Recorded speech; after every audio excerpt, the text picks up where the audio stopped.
कुमार विवेक। बहुत बड़ी खबर आ चुकी है उत्तर प्रदेश की राजनीति को लेकर और समाजवादी पार्टी को लेकर। इन दिनों समाजवादी पार्टी 2027 के विधानसभा चुनावों को लेकर लगातार प्रयास कर रही है। समाजवादी पार्टी चाहती है कि किसी न किसी तरीके से 2027 के अंदर सरकार बनाई जाए और जब 2027 के अंदर सरकार बने तो सरकार में सभी की हिस्सेदारी हो, जितनी भी समाज के लोग हैं सब समाजों की हिस्सेदारी हो और सही तरीके से सभी समाजों को जोड़ा जाए। यानी जिस तरीके से अखिलेश यादव पीडीए का नारा लेकर चल रहे हैं, पिछड़ा, दलित, अल्पसंख्यक, आदिवासी, उसी के आधार पर अब समाजवादी पार्टी अपनी पार्टी में लोगों को शामिल भी कर रही है। और जिस तरीके से पीडीए के नारे के तहत समाजवादी पार्टी को 2024 में बड़ी जीत मिली, जहां समाजवादी पार्टी 5 सांसद थे, वहीं समाजवादी पार्टी उत्तर प्रदेश की सबसे बड़ी पार्टी यानी 37 सांसद हो गए और भारतीय जनता पार्टी के सिर्फ 33 सांसद रह गए। जबकि 2019 में भारतीय जनता पार्टी के 64 सांसद थे और समाजवादी पार्टी के सिर्फ 5 सांसद थे। तो इतना बड़ा अपकमिंग भारतीय जनता पार्टी ने भी कभी नहीं कर पाया जितने बड़ी अपकमिंग समाजवादी पार्टी ने 2024 में की और अपना सबसे बड़ा उछाल समाजवादी पार्टी लाई।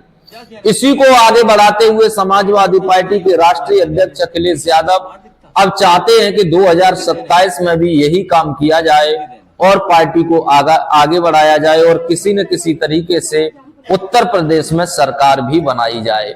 उत्तर प्रदेश में सरकार बनाने के लिए समाजवादी पार्टी उत्सुक है और 2027 को लेकर समाजवादी पार्टी जीरो टॉलरेंस की नीति से तैयारी कर रही है। उनके नेता और कार्यकर्ता लगातार ग्राउंड जीरो पर मेहनत कर रहे हैं, चाहे वो SIR हो, फॉर्म 7 हो, हर तरीके से समाजवादी पार्टी तैयारियों में लगातार लगी हुई है, क्योंकि समाजवादी पार्टी ही वो पार्टी है जो भारतीय जनता पार्टी को सीधी टक्कर 2027 में देने जा रही है। और पार्टियां हैं लेकिन वो इतनी ग्राउंड जीरो पर मेहनत नहीं कर रही हैं जितनी समाजवादी पार्टी कर रही है। उत्तर प्रदेश में आप कुछ भी कहिए, लेकिन जो 2027 में टक्कर होगी वो सीधी सीधी टक्कर समाजवादी पार्टी और भारतीय जनता पार्टी की है।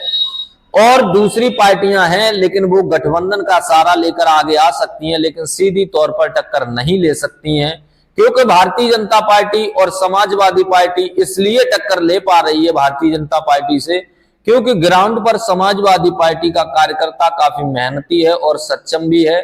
वैसे बसपा का भी मायावती की और अखिलेश की तुलना की जाए तो बसपा भी की मायावती भी कम नहीं है, लेकिन उनका जो कार्यकर्ता है वो ग्राउंड पर नहीं है और समाजवादी पार्टी का कार्यकर्ता ग्राउंड पर है। यही कारण है कि समाजवादी पार्टी ग्राउंड लेवल की राजनीति कर रही है और उनके कार्यकर्ता कर रहे हैं। इसी का समाजवादी पार्टी को फायदा मिल रहा है और अखिलेश को सीधे तौर पर इसका फायदा मिल रहा है।